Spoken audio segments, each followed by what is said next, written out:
Donc là, c'est une machine de Georges Lakhovsky. Un de ses prototypes, on va dire. Je ne sais pas si c'est un de ses prototypes, mais je sais que c'est lui qui l'a fait. C'est un magnifique objet qu'un client m'a donné, pensant qu'il pouvait m'être utile dans mes recherches de polarité. Donc je l'ai reconnu, dès que je les ai vus, il a fallu un nombre de concours, de circonstances incroyables pour me retrouver face à cette machine. Ok. La vie a fait que, fallait que je sois avec cette machine-là. Il n'y a pas de hasard. Et je l'ai, on va dire, pas utilisée, elle fonctionne. Mais je l'utilise pour dynamiser l'eau de la piscine. Ok. Voir un petit peu le jardin, mais pas sur moi. Je trouve ça, c'est normalement utilisé pour des gens qui ont des problèmes, des maladies, de cancer, des problèmes de peau. Oui, Georges Lakhovsky avait soigné des cancers avec ses machines. Il en avait deux comme ça, une émettrice et une réceptrice. Là, l'effet émetteur-récepteur, c'est fait, tu me disais, avec un coussin qui se branche normalement sur la machine et vous asseyez dessus. Voilà, et les courants vous traversent. Et c'est donc pour soigner ces cancers, c'est une machine qu'il faut avoir chez soi. Tu vois, et il faut en faire 5 minutes le matin, 5 minutes le soir. Il faut en faire tous les jours. Et le corps, ça lance des ondes multifréquences. Vous voyez, il y a différentes longueurs d'onde et on retrouve dedans tous les métaux. On a de l'or, on a de l'argent, on a de l'étain, on a du plomb. Certainement, il doit y avoir un peu de mercure, peut-être en poudre à l'intérieur, mais on retrouve les principes des 7 métaux et des 7 planètes des anciens. Quoi. Voilà, donc 7 métaux, on disait liés aux 7 chakras aussi. Aux 7 chakras. On pourrait trouver le lien de 7 blocs de avec les minéraux, voilà, les 7 couleurs. Et donc, quand le corps est malade, ou une partie du corps est malade, comme les cancers,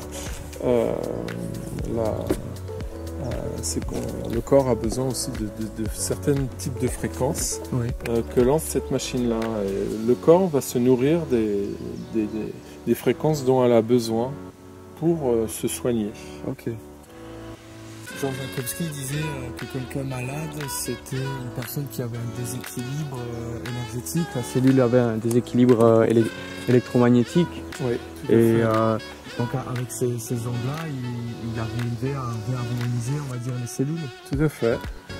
Ça chassait, on va dire, l'émotion et la cellule pouvait se réalimenter dans la bonne longueur d'onde. Okay. Voilà.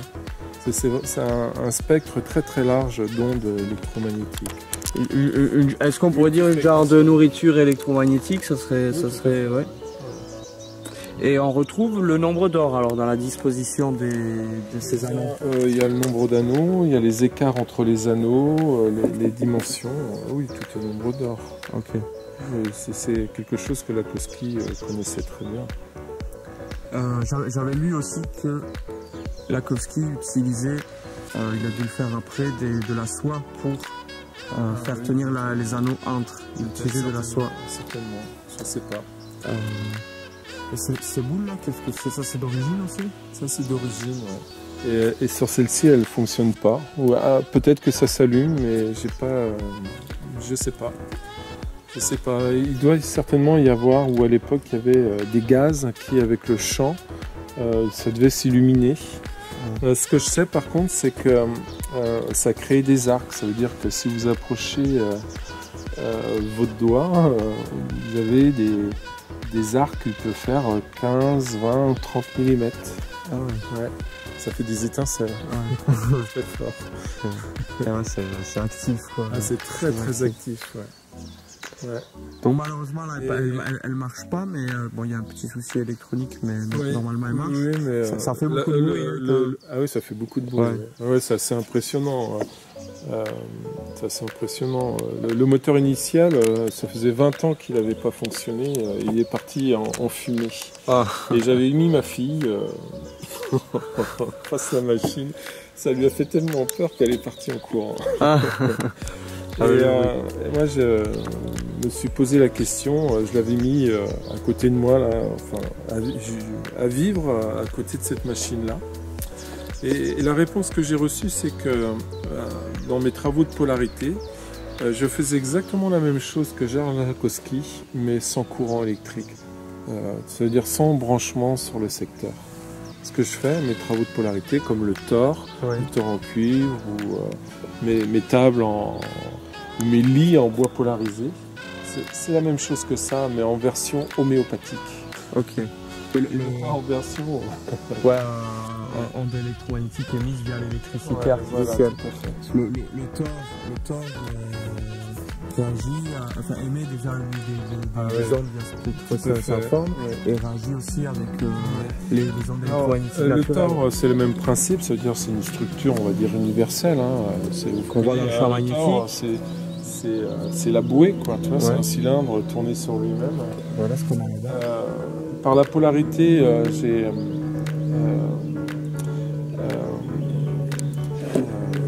repris le sens du champ magnétique terrestre. Donc j'ai un mouvement permanent. Et donc j'ai intégré dedans les 7 métaux, les 7 minéraux, enfin différents éléments pour le rendre aussi multifréquentiel. Voilà, donc quand vous allez dedans, vous recevez une dose d'énergie aussi très forte. Et sans se brancher sur le secteur. C'est très très fort. Le chaudronnier avec qui je l'ai fait, la première fois qu'il est rentré dedans, il l'a construit, on l'a monté ensemble. Il a été dedans en rigolant. 5 minutes après, il ressort. Et là, il est obligé de s'asseoir. Ça l'avait assommé. C'est-à-dire que j'avais pas les pierres dedans. Bon, il était peut-être pas suffisamment équilibré, mais il avait été douché par un champ multifréquentiel. Et il avait beaucoup absorbé et ça avait été trop. Ça veut dire pendant 5-10 minutes, il s'est assis. Il fallait qu'il se pose. Donc, et là, vous avez un peu la même chose, si vous voulez, quand vous la mettez en route. Et ben là, vous baignez dans un champ très puissant. Et faut surtout pas faire ça avec ces appareils, ni portable, ni Wi-Fi, parce que ça met tout en panne. Il faut pas de télé, parce que tout éclate. Et tu ressors un peu gros comme une patate, quoi, tu vois, ça. C'est assez impressionnant. Faut arrêter le téléphone chez le voisin. Oui. Ça peut mettre en colère aussi. Moi j'ai vu des gens, quand on est en route, se mettre en colère.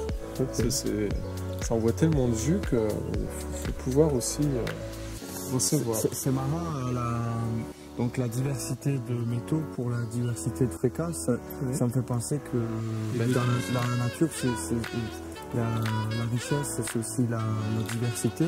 Et donc le fait qu'il y ait plein de différences d'ondes émises, est-ce que peut-être ça peut aider le corps à choisir parmi ces fréquences celles qu'il a besoin? Mais c'est le corps choisit. Le corps choisit ce dont il a besoin. C'est comme dans la nature. Le corps est intelligent. Tout à fait. Ok. Voilà. Alors, moi, en tout cas, je l'utilise pour notre piscine, ça marche très bien. Je l'utilise pour le jardin aussi, de temps en temps. Pour l'eau, c'est lié à la mémoire de l'eau, tu peux capter les informations. Oui, l'eau aussi, elle a des besoins. Tout vivant a des besoins.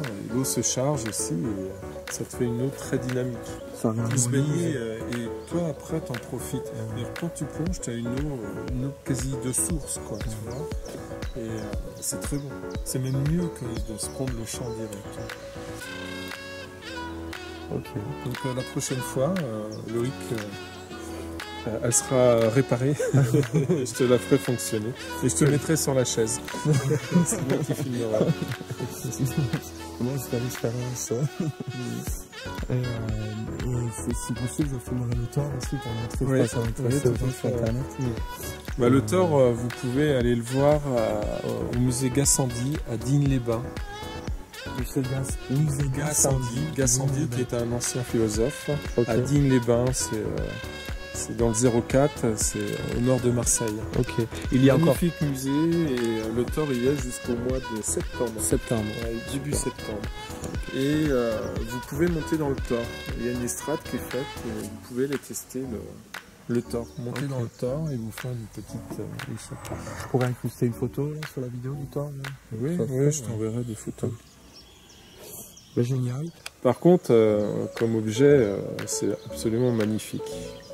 Et donc moi je le vois tous les jours, il est dans mon salon et j'aime beaucoup sa présence. Parce que même sans être branché, il a une présence quand même très très forte. C'est un objet qui a une très forte présence. On voit ça, on voit ça, on est devant. Super. Oui. Il va falloir que je le passe. C'est joli, hein, même au soleil. Ben voilà, ben j'espère que ça va vous être utile. On vous remercie. Et à bientôt. Au revoir. Comment ça s'explique? Je vais vous l'expliquer. En fait, donc là vous avez un exemple d'anneau, voilà. C'est des anneaux comme ça, hein, tout simple. Voilà. Il faut bien absolument qu'ils soient ouverts. Hein. Ils sont ouverts et quand on le pose, il ne faut pas que les fils se touchent, sinon ça ne marche pas. En fait, le champ, on a vu que quand je prends ma boussole, elle s'oriente parce qu'il y a des ondes du champ magnétique terrestre qui me traversent tout le temps. Le champ magnétique terrestre, il va aussi taper, donc on va dire qu'il vient d'ici, hop, il va taper le fil. Qu'est-ce qui se passe?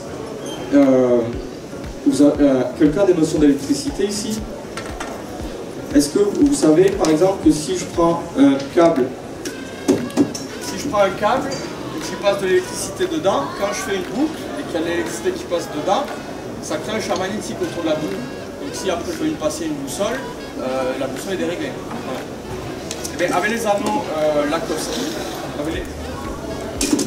Lakowski, c'est ce qu'on veut faire aussi. Le champ magnétique de la Terre tape la bobine. Il y a des électrons qui rentrent dedans, ils circulent à grande vitesse. Et ça crée, c'est quelque chose c'est comme ça crée un champ magnétique autour de la bobine. Voilà. Et vu qu'on a vu que la plante, elle n'était pas que physique, elle est aussi électromagnétique, elle est aussi énergétique, ça va comme renforcer sa vitalité énergétique. Ou alors elle pourra puiser certaines informations dans ce nouveau champ magnétique émis. Et oui, voilà, comme je disais, on pourrait se dire, oula, qu'est-ce qu'il a fumé celui-là. Mais un de mes voisins, parce que bon, moi j'en parle beaucoup autour de moi, mes voisins aussi sont au courant. Un de mes voisins, c'est un ancien électricien à la retraite. Donc forcément, il a essayé et avec un multimètre, il a pu détecter une différence de potentiel entre l'entrée et la sortie du fil. Ce qui montre bien qu'il se passe un phénomène au niveau électrique. Voilà. Donc ces anneaux, on peut les placer quand on a un végétal malade ou tout simplement pour renforcer les végétaux. Donc si on a un végétal malade, on peut essayer ça. Ça ne marche pas tout le temps, mais on observe des choses. Moi, dans mon journal, j'observe aussi des choses. Et on va l'orienter donc en fonction du champ magnétique et penché, plutôt penché. Après, si on le met à plat, ça marche quand même, mais c'est des optimisations, on va dire. Hein. Et il ne faut surtout pas que ça se touche, sinon ça ne marche pas. Voilà, donc il faut que ça soit ouvert, comme ça, que les électrons puissent rentrer et sortir. Okay, ouais. L'ouverture, il faut l'orienter vers le nord, je crois, c'est ça? L'ouverture, effectivement, il faut l'orienter vers le nord, et plutôt en bas, comme ça. Je ne sais pas de conneries, comment je vous ai placé chez moi. Ouais, c'est plutôt vers le bas, moi je vous ai placé. Voilà. Voilà. Après, c'est de l'optimisation. Hein. Si on le pose, moi, des fois, je les pose dans un poirier, je les mets comme ça. Hein. Ça marche aussi. Hein. Voilà. Ouais, c'est de